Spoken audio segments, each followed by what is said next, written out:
This video, we're going to show you how to create a layout. So from the dashboard here, we're going to go into a solution. We'll go into this one, robotic palletizer. And then once you're in solutions, there will be a layouts tab. So we'll click on that and we'll hit create layout. And we'll call this layout for video.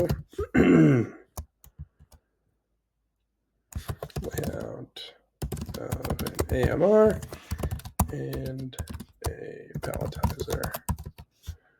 And you could choose to upload your floor plan here if you'd like. So we'll just use the main floor plan here. We'll zoom out a little bit. There we go. And you could kind of see the production area there. So now this is going to pull all of our marketplace options right now. So anything that's available in the marketplace. So we'll type in peer here. We'll add a peer AMR to the layout, and you can see how we placed it in the production area there.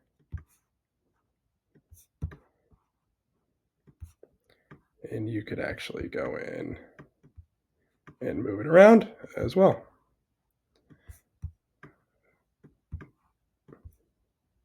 So if you wanted to move it that way, any way you want, you just grab the hairs here. And there you go. That's how you add a layout.